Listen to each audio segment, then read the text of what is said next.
بسم اللہ الرحمن الرحیم نحمدہ ونصلی علی رسولہ الکریم اما بعد فاعوذ باللہ من الشیطان الرجیم بسم اللہ الرحمن الرحیم ان الدین عند اللہ الاسلام صدق اللہ العظیم۔ ہمارے رد الحاد کورس کا آپ کے شعبہ ابلاغ عامہ میں یہ 7واں سبق ہے۔ آج کے سبق کا عنوان ہے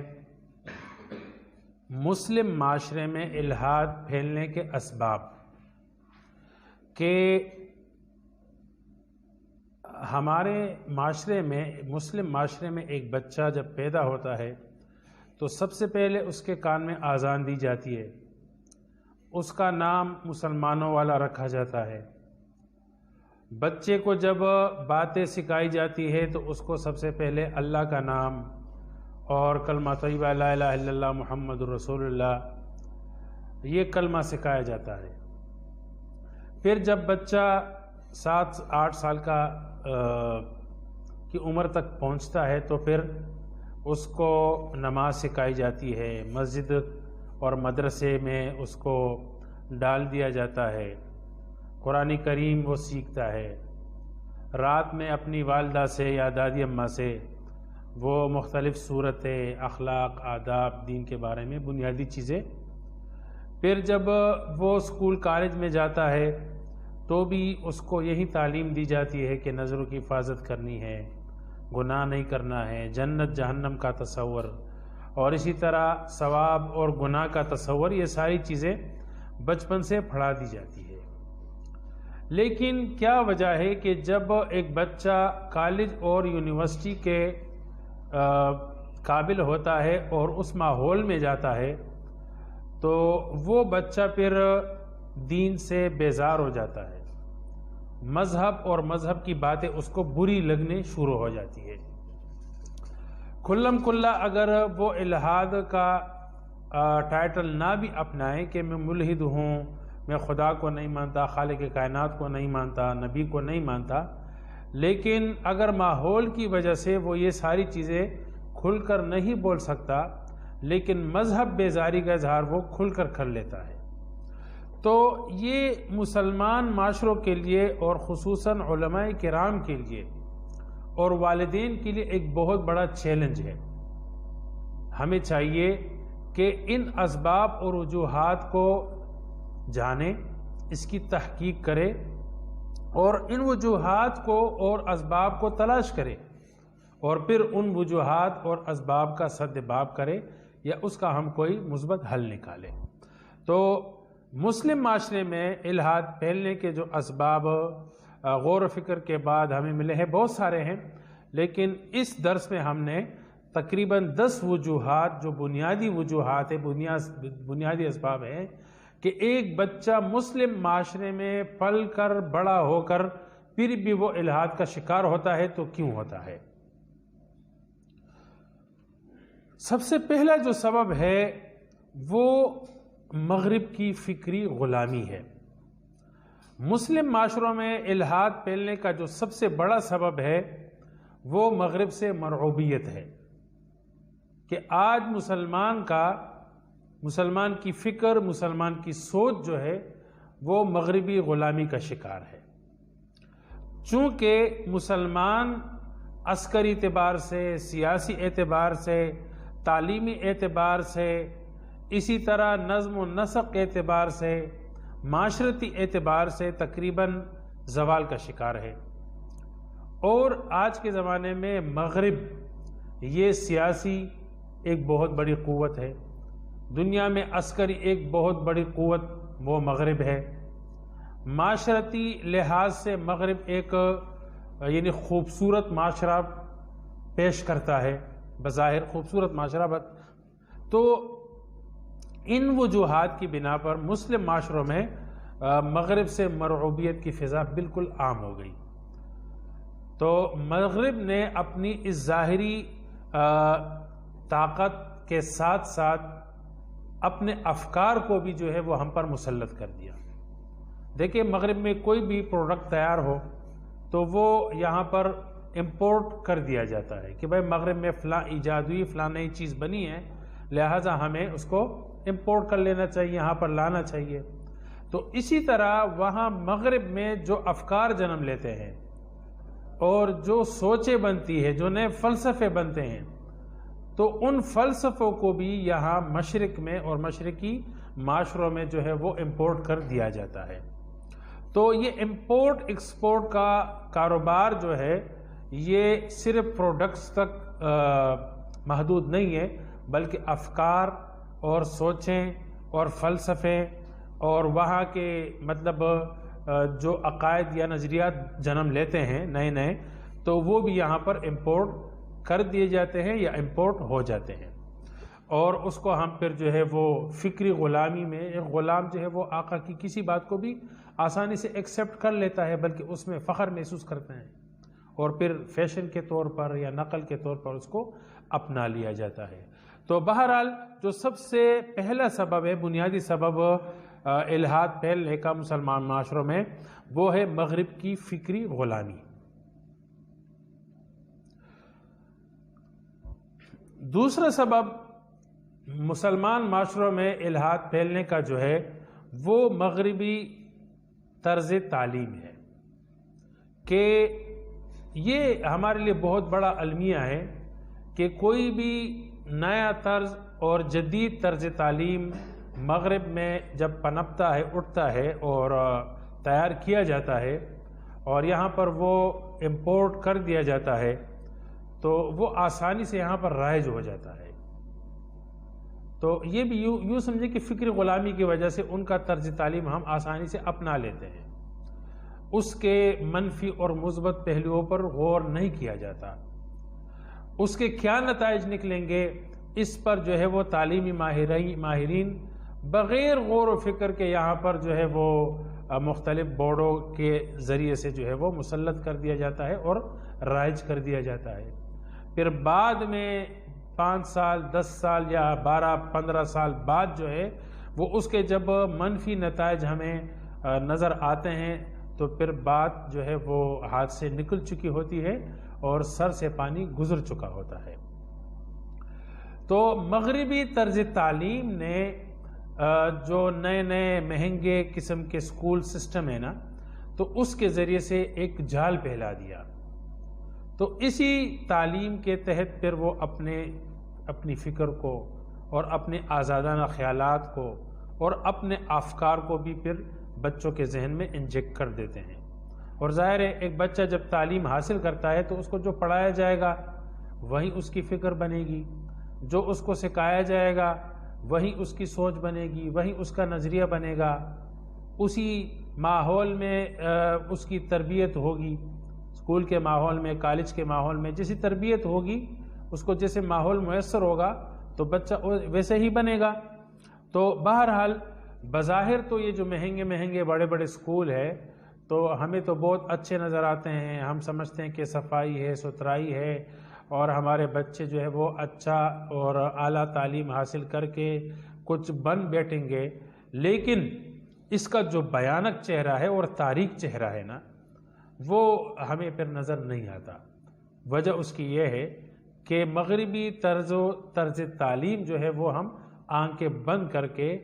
خود اپنے معاشروں میں اس کو جگہ دے دیتے ہیں، اور ہمیں اپنا جو طرز تعلیم ہے، ٹھیک ہے، وہ تھوڑا سا ہمیں سستا اور گٹھیا نظر آتا ہے۔ تو بہرحال یہ بھی ایک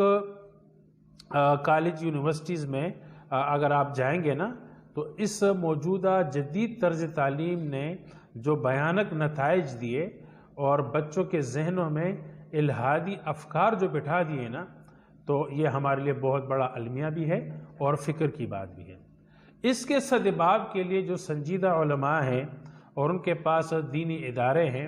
اور جو سنجیدہ والدین ہیں، تو ان کو غور فکر کر لینا چاہیے۔ والدین کو اپنے بچے کو داخل کرنے سے پہلے مشورہ کر لینا چاہیے، اپنی دینی اقدار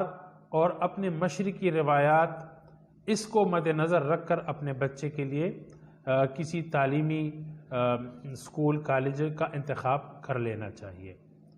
اور ہمارے علماء کی ذمہ داری یہ بنتی ہے کہ وہ کوئی ایسا اسکول سسٹم چلائے، کالج یونیورسٹی کا سسٹم چلائے کہ جس سے ہمارے معاشرے کے بچے دینی تربیت اور دینی ماحول کے ساتھ ساتھ وہ جدید تعلیم اور دنیاوی تعلیم بھی حاصل کر سکیں۔ اس لیے کہ ہمارے لیے بہت بڑا چیلنج ہے کہ جو جدید تعلیم ہے اس کے بغیر بھی گزارا نہیں ہے،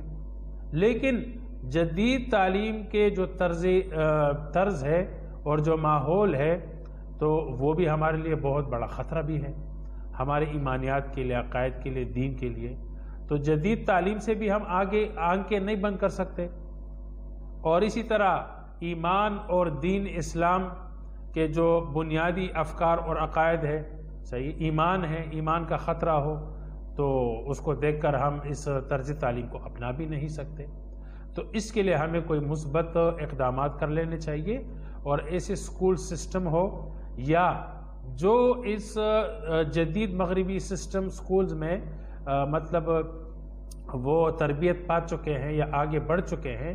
تو اس کے لیے ہمیں کوئی لائحہ عمل طے کر لینا چاہیے، اپنے اثر رسوخ کو استعمال کر کے ایسے بچوں کے لیے ہمیں سمری کورس یعنی چھٹیوں میں شارٹ کورسز ہو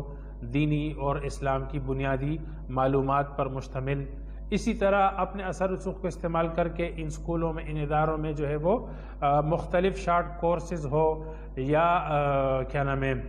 تربیتی نشستیں ہو، فکری نشستوں کے نام سے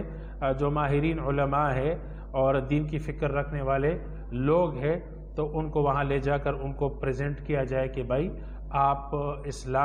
جدید تعلیم بھی حاصل کریں، لیکن آپ کا جو دینی تشخص ہے وہ دینی تشخص خراب نہ ہو۔ تو بہرحال اس کے لیے جو سنجیدہ علماء ہیں، بڑے علماء ہیں، وہ مل بیٹھ کر بہت کچھ سوچ سکتے ہیں، اور اس کے لیے ہمیں سوچنا بھی چاہیے۔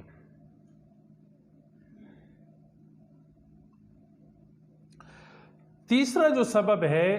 کہ مسلم معاشروں میں جو الحاد پھیلنے لگا، اس کا تیسرا سبب اسلام سے ناواقفیت ہے، کہ ہمیں اسلام کے اصل مقدمات کا، اسلام کی تاریخ کا اور اسلام کے بنیادی عقائد کا، ایمانیات کا وہ پتہ نہیں ہوتا۔ قرآن و حدیث کے بارے میں ہمیں مکمل معلومات نہیں ہوتی، تو ان ناقص معلومات کی وجہ سے ہم خود کو مسلمان سمجھتے ہیں، اور پھر جب ہمارے بچے نیٹ پر بیٹھتے ہیں یا اسکول کالجوں میں جاتے ہیں اور ملحدین کی طرف سے یا مستشرقین کی طرف سے کچھ اسلام پر اعتراضات کی جاتے ہیں یا اسلامی تاریخ پر اعتراضات کیے جاتے ہیں یا احادیث میں جو جزوی احکام ہے، واقعات ان پر اعتراض کیا جاتا ہے، تو ہمارے بچے اس سے ہل جاتے ہیں۔ تو ہمیں بچپن ہی سے اپنے بچوں کو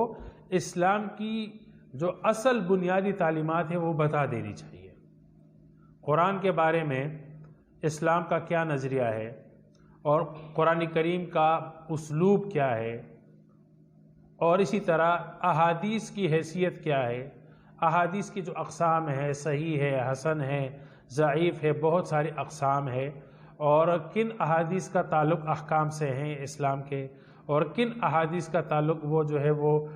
دین میں یعنی کس حیثیت سے ان کو دیکھا جاتا ہے۔ اسی طرح تاریخی واقعات ہے یا بزرگوں کے تجربات ہے، بزرگوں کی نصیحتیں ہیں، واقعات ہے، تو ان تمام چیزوں کی ہمیں حیثیت بتا دینی چاہیے۔ کبھی کبھی ایسے ہوتا ہے کہ ایک مسئلہ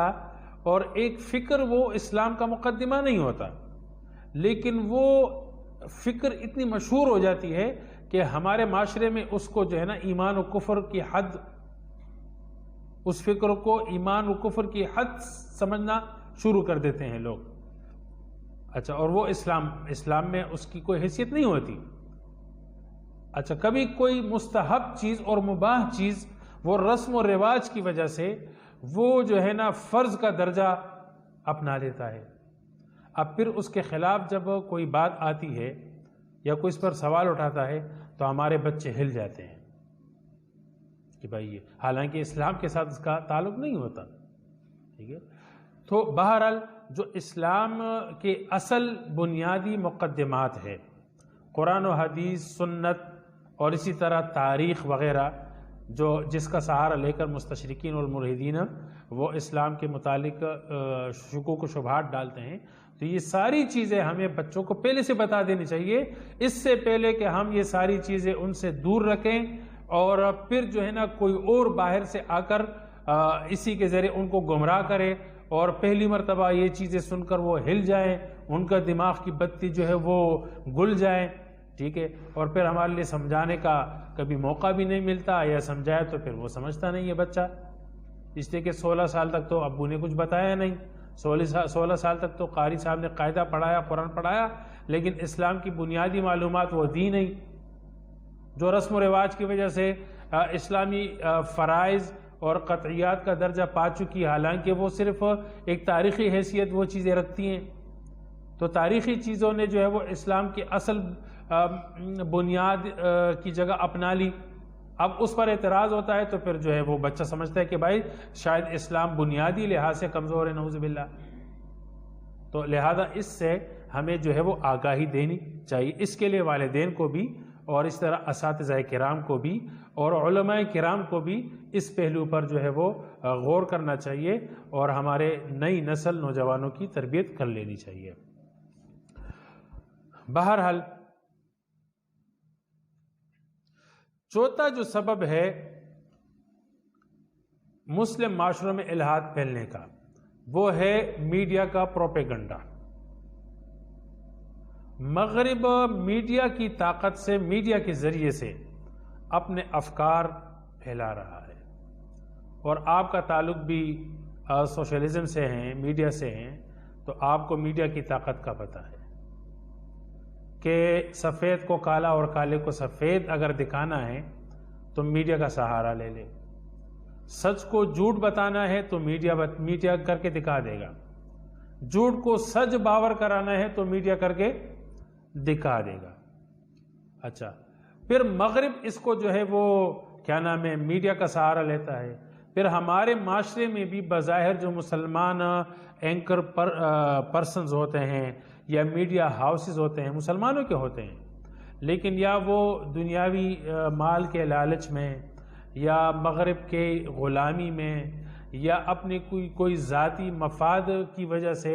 وہ مغرب ہی کی ترجمانی میں لگے رہتے ہیں اور اسلام کے خلاف، مولویت کے خلاف، مدارس کے خلاف، مساجد کے خلاف، ٹوپی داڑھی والوں کے خلاف چھوٹی سی چھوٹی بات کو جو ہے وہ ایک بہت بڑا ایشو بنا دیا جاتا ہے اور اس کو جو ہے نا اسلام کا ٹائٹل لگا کے اسلام سے لوگوں کو اور مذہب سے لوگوں کو بیزار کرنے کی کوشش کی جاتی ہے. تو بہرحال ہمیں اس حوالے سے بھی یعنی جو سنجیدہ علماء کرام ہیں، بڑے ہمارے علماء کرام ہیں، تو اس حوالے سے بھی غور کر لینا چاہیے کہ جو میڈیا وار ہے مغرب کا اسلام پر اور ہماری مشرقی اقدار اور روایات پر، اس کا ہمیں کیسے مقابلہ کر لینا چاہیے. اس کے لیے الحمدللہ بہت سارے مدارس میں بھی ابھی جو ہے وہ صحافت کے کورسز اور تخصص میں جو صحافت کے جو تخصصات رکھے گئے وہ اسی ضرورت کی بنا پر رکھے گئے تاکہ علماء کرام اور دینی ذہن کے نوجوان اور باصلاحیت افراد میڈیا کے پلیٹ فارم پہ جا کر اسلام کا دفاع کرے اور اسلام کی ترجمانی صحیح طور پر کر سکے. پانچواں جو سبب ہے وہ ہمارے نوجوانوں کا اور ہماری عوام کا وہ راسخ علماء سے دوری ہے، اولیاء کرام سے دوری ہے، صوفیاء عظام سے دوری ہے، دینی اور مذہبی پیشواؤں سے دوری ہے. یعنی جو علماء کرام اصل میں ہمیں دین اسلام کا ایک تصور اور تشخص سکھا سکتے ہیں، اور اسی طرح ہمارے جو صوفیاء کرام ہیں ہماری روحانی بیماریوں کا وہ اپنے تصوف کی تعلیمات سے اور اپنی روحانی وظائف اور اعمال کے ذریعے سے وہ ہماری جیسی تربیت کر سکتے ہیں، ہمارا جو علاج کر سکتے ہیں، تو ان علماء سے ابھی دوری پیدا ہو گئی. تو عوام الناس کے لیے بہت بڑا المیہ ہے کہ وہ راسخین علماء سے اور حق پرست علماء سے اور اسی طرح جو اتباع سنت سے معمور اور اتباع سنت کے کہ متبعین سنت جو صوفیاء کرام ہیں صحیح تصوف والے، ان سے دور ہو گئے ہم. تو یہ اس وجہ سے بھی ہم جو اسلام سمجھانے والے علماء سے اور اسی طرح کیا نام ہے ہماری بیماریوں کا علاج کرنے والے صوفیاء کرام سے ہم نے دوری اختیار کر لی، ان سے تعلق توڑ دیا. تو اب باہر کا جو ماحول ہے، شیطان، ابلیس اور ابلیس کے کارندے، وہ جو ہے پھر ہمیں دین کے لیے نہیں چھوڑتے. تو یہ بھی ایک بہت بڑا سبب ہے کہ ہمارا تعلق علماء سے کٹ گیا ہے. ایک رسمی تعلق ہے، کوئی نمازی بھی ہے تو اس کا تعلق مولوی صاحب سے صرف اتنا ہی ہے کہ وہ 5 وقت اس کے پیچھے نماز پڑھے اور جمعے کا خطبہ سنے. اچھا، طلاق میں اور نکاح میں اگر کوئی مسئلہ آئے تو ہم دارالفتہ مفتی صاحب کے پاس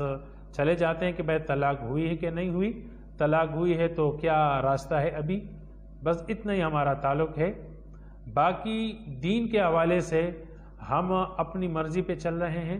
نہ علماء کرام کی رہنمائی کی ہم ضرورت محسوس کرتے ہیں اور نہ صوفیاء کرام کے ساتھ ہم اپنا جو ایک روحانی تعلق ہے وہ بنانے کی ضرورت سمجھتے ہیں. یہ ایک بہت بڑی وجہ ہے اور عوام الناس کو چاہیے کہ راسخین علماء جو حق پرست علماء ہے اور جو متبعین سنت صوفیاء کرام ہیں ان کے ساتھ تعلق بنائیں،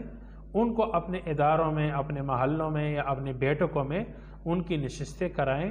اپنے احباب کو، آس پاس کے تعلقات والوں کو جمع کرے اور ان سے بیان کروائے اور ان کے ساتھ ان کا تعلق جوڑے. تو جو مذہبی ذہن رکھنے والے اور عوام الناس، یہ ان کی بہت بڑی ذمہ داری ہے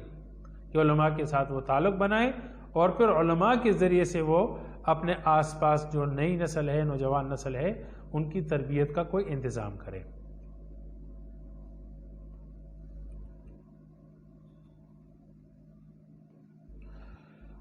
چھٹا جو سبب ہے وہ یہ کہ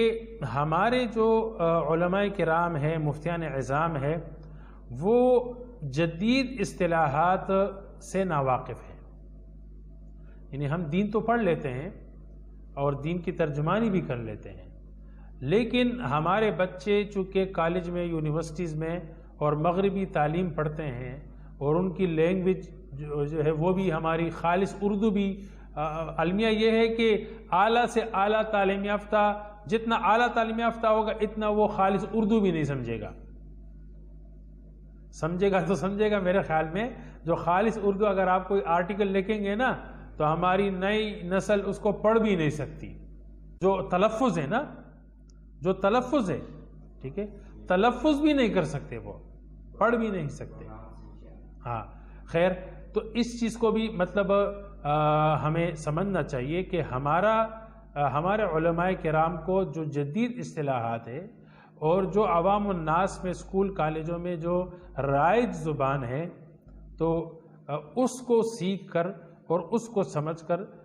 دین کی ترجمانی میں ہمیں کردار ادا کر لینا چاہیے. ہمارے بچے آتے ہیں، نوجوان علماء کرام، نوجوان جو تعلیم یافتہ لوگ ہیں وہ آتے ہیں، مفتی صاحب سے مسئلہ پوچھتے ہیں، مفتی صاحب اپنی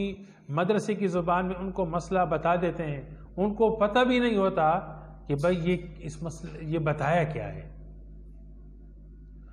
مجھے یہاں ایک دفعہ میں باہر سے آ رہا تھا تو ایک آدمی تھا، اس کے پاس جو ہے وہ استفتاء لکھا ہوا، کاغذ پہ لکھا ہوا استفتاء تھا، تو اس پہ جواب لکھا ہوا تھا، طلاق کا مسئلہ تھا، 3 طلاقوں کا. تو اس میں لکھا گیا تھا کہ بھائی 3 طلاق مغلظہ واقع ہو چکی ہے نا.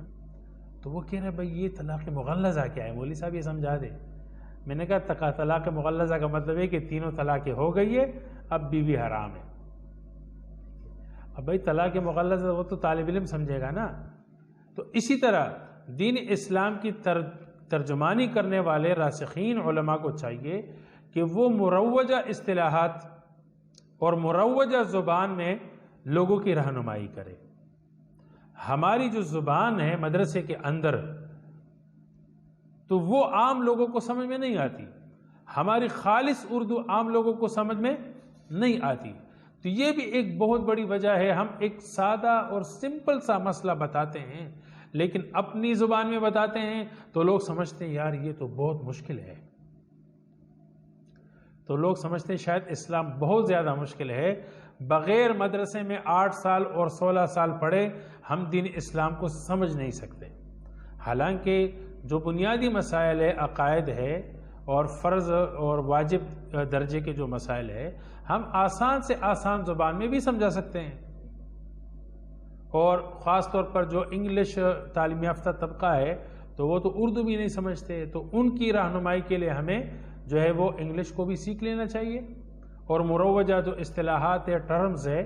تو ان ٹرمز میں ہمیں جو ہے دین اسلام کی ترجمانی اور دین اسلام کے مقدمات کو سمجھانا چاہیے، تاکہ ہمارے بچے آسانی سے سمجھیں کہ بھائی دین اسلام کوئی اتنا مشکل دین نہیں ہے، صرف ہماری زبان نے اس کو مشکل بنا دیا۔ تو عوام الناس کے ذہن میں یہ ہے کہ بھائی دین اسلام بہت مشکل ہے، ہر آدمی کا جو ہے وہ اس تک پہنچ ناممکن ہے۔ تو بہرحال یہ بھی ہماری ایک ذمہ داری ہے کہ ہم مروجہ معاصر اصطلاحات اور ٹرمز کو، اور اسی طرح جو لینگویج ہے، جو زبان ہے، ہم اس کو سمجھیں، اور شارٹ کورسز کے ذریعے سے ہم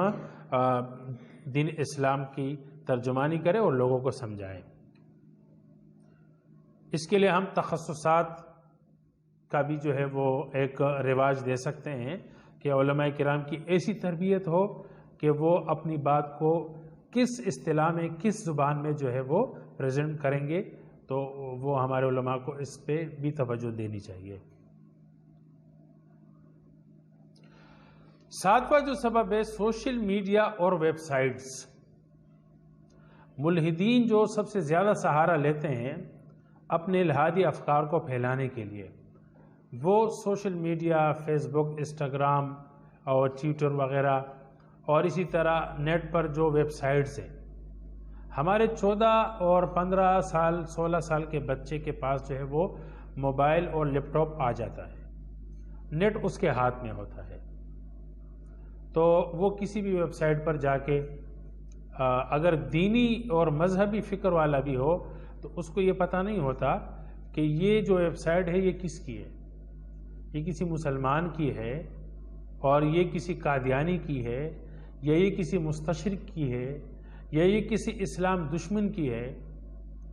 اچھا، اور اس بارے میں ملحدین کا یہ بھی ایک طریقہ واردات ہے کہ وہ اپنے سوشل میڈیا پر جو اپنے اکاؤنٹ بناتے ہیں وہ مسلمانوں کے نام پہ بنا دیتے ہیں، یا دینی ٹائٹل کے نام سے کہ بھائی اسلامی اہم معلومات، اسلامی اور اصلاحی بیانات، ٹھیک ہے، اس نام سے پھر وہ ظاہر ہے جو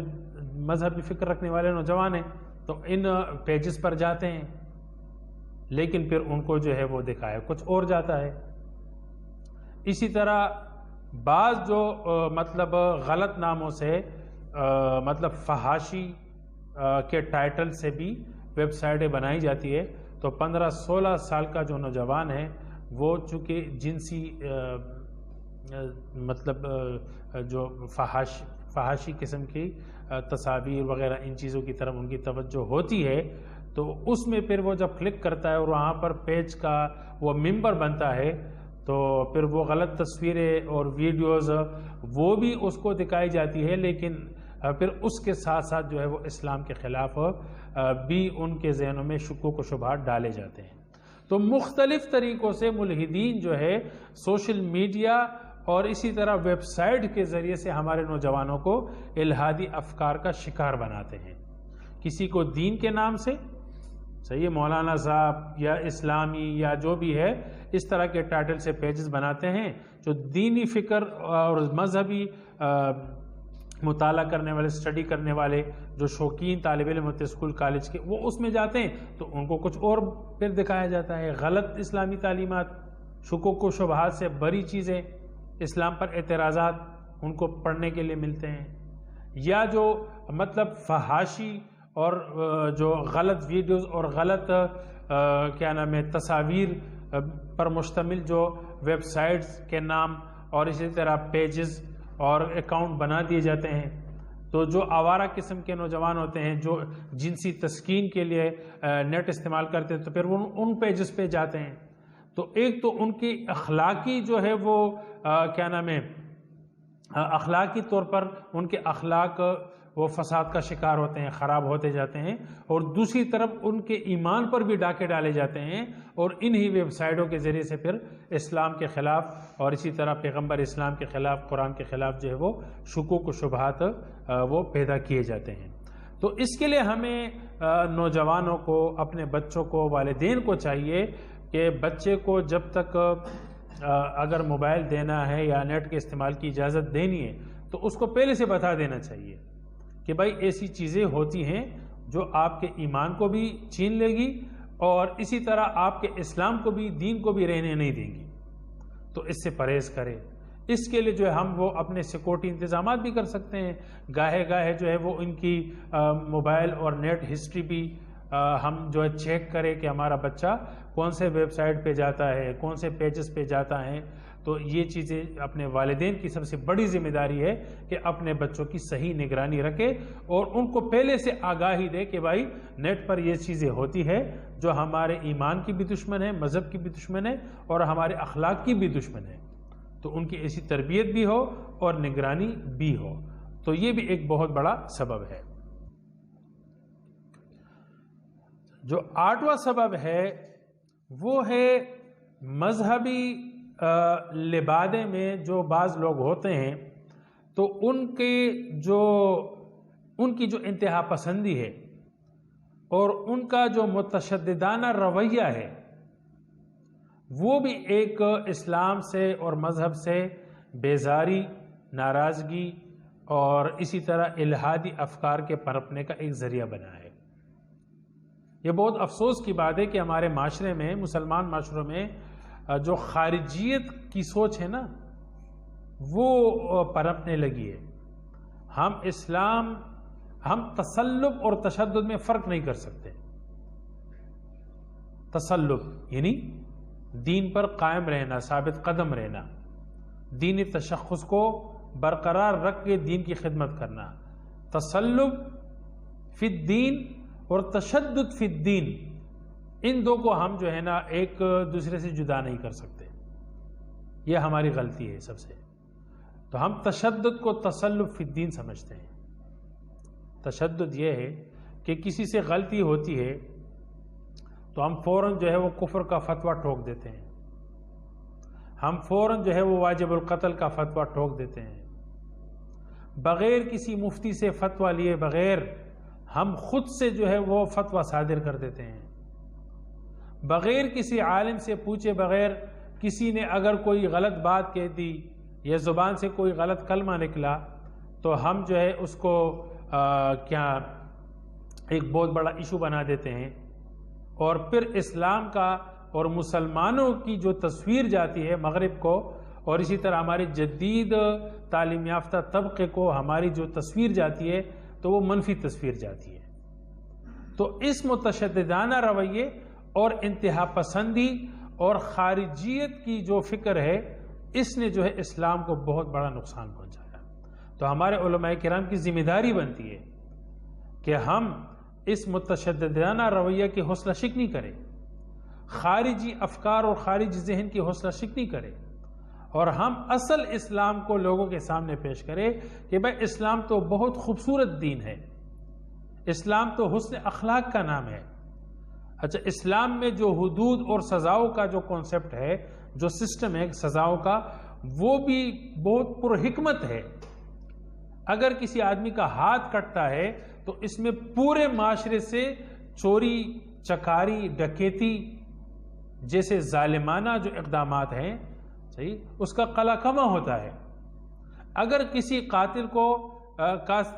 کا قصاص میں سر کاٹا جاتا ہے تو اس سے جو ہے وہ وَلَكُمْ فِي الْقِصَاصِ حَيَاتٌ، اس میں پورے معاشرے کی زندگی ہے۔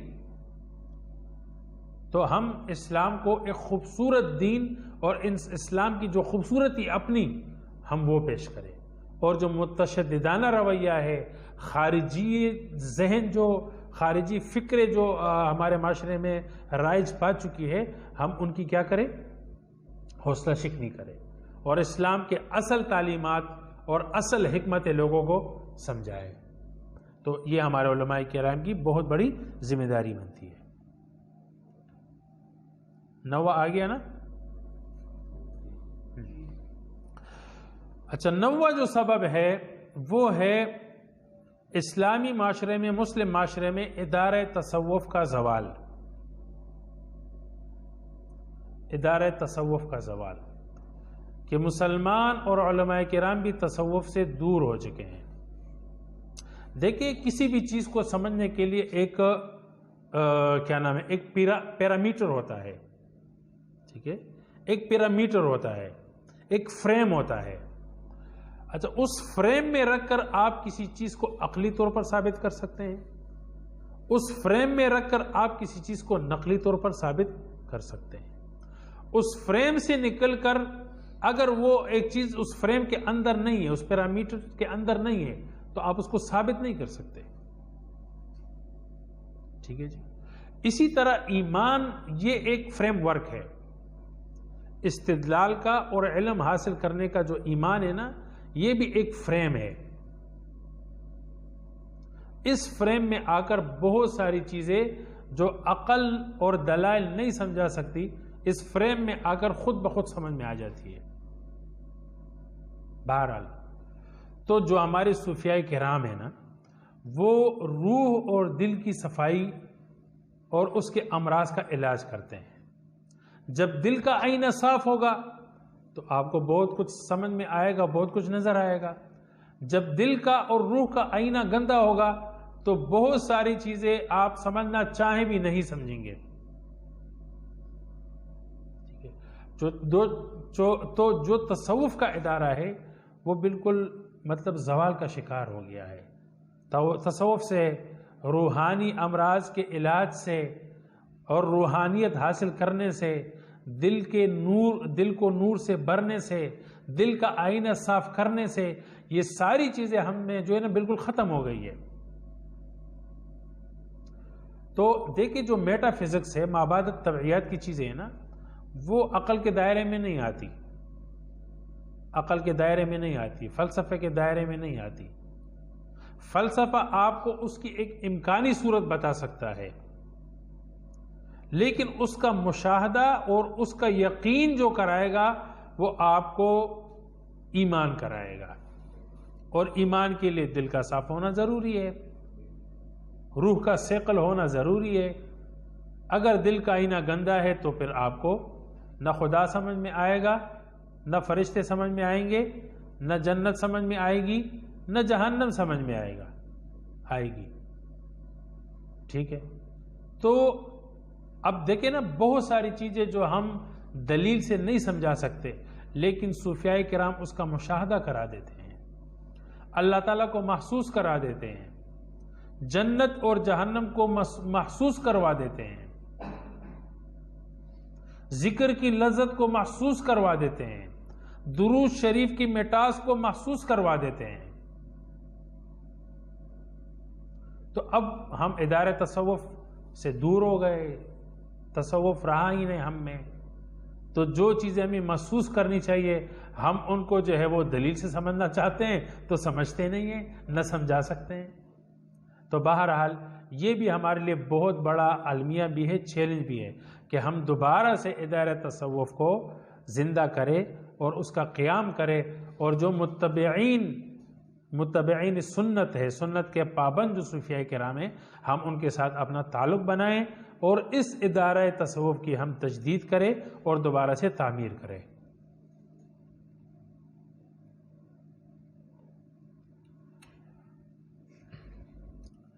دسواں جو سبب ہے ہمارے مسلم معاشروں میں الحاد پھیلنے کا، وہ غربت اور افلاس ہے. دیکھیں، حدیث شریف میں بھی آتا ہے نا، حضور علیہ الصلوۃ والسلام نے فرمایا کہ کاد الفقر ان یکون کفرا، کہ غربت انسان کو قریب ہے کہ کفر میں مبتلا کر دے گی. ظاہر ایک آدمی کو پیٹ کی پڑی ہے، اپنے بچوں کے نان نفع کی اور ان کی بھوک پیاس کی فکر ہے، اور اس کو آپ دین سمجھائے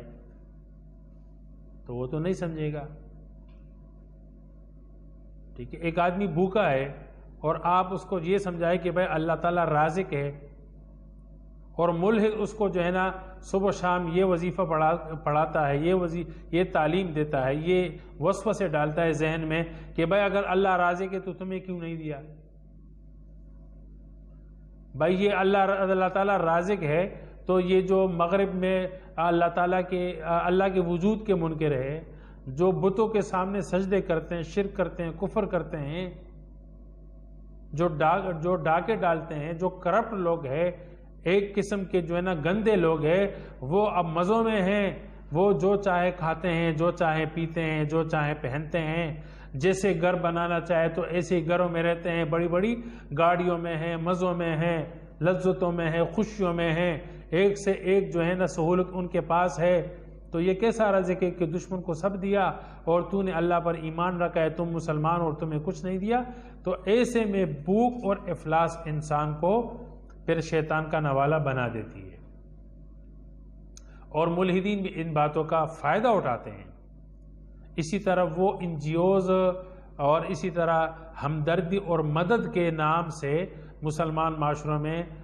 پیسے دے کر یا کسی کی چھت بنا دی، کسی کے لیے لیٹرین بنا دیا، کسی کے لیٹرین بنا دی، کسی کے لیے غسل خانہ بنا دیا، اور کسی کی گلی کی جو ہے نا وہ سڑکیں پکی کروا دی، اور کسی گلیوں میں جو ہے وہ اسٹریٹ لائٹس جو ہے نا وہ لگوا دی، ٹھیک ہے۔ یہ ساری چیزیں پھر لوگوں کو سمجھ میں آتی ہے کہ دیکھیں یہ ہے تو کافر لیکن ہے تو انسانیت کے ہمدرد، اور جو ہمارے علماء کرام ہیں انہوں نے ہمیں آج تک کیا کیا، ٹھیک ہے۔ تو یہ ساری چیزوں سے ملحدین فائدہ اٹھاتے ہیں، اور ابلیس شیطان بھی پھر یہی وسوسے ڈالتا ہے کہ بھائی اگر اللہ رازق ہے تو میں تو اللہ کو مانتا ہوں، مجھے نہیں دیتا، اور جو نہیں مانتا اس کو پتہ نہیں کیا کیا دیا۔ تو خیر یہ فقر و افلاس اور غربت یہ بھی الحاد کا اور ارتداد کا بہت بڑا سبب بن چکا ہے اور بن رہا ہے۔ اس کے لیے بھی ہمیں جو مطلب اسلام پسند اور دین اسلام اور دعوت اسلام کا جذبہ رکھنے والے مسلمان اور علماء کرام ہیں، تو ہمیں اس حوالے سے بھی ایک عملی مسلمان اور عملی عالم، پریکٹیکل مولانا ہمیں بننا چاہیے۔ صرف آئیڈیالوجی نہ ہو بلکہ پریکٹیکلی ہم جو ہے نا لوگوں کی مدد کریں، یا ایسے اداروں سے ہم کنٹیکٹ رکھیں، رابطہ رکھے کہ ہم کسی غریب کی بیٹی کی شادی میں، کسی غریب کے بھوک اور افلاس کے وقت میں خود مدد کریں یا کسی ادارے سے ان کو مدد دلوائیں۔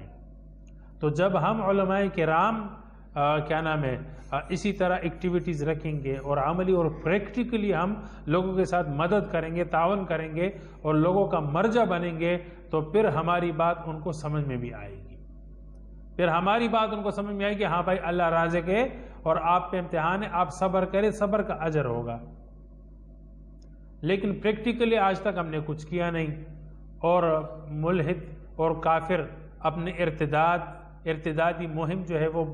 بصورت مدد، ہمدردی اور NGOs کی صورت میں چلاتے ہیں، تو ظاہر ہے پھر لوگ انہی کا شکار بنتے ہیں۔ تو بہرحال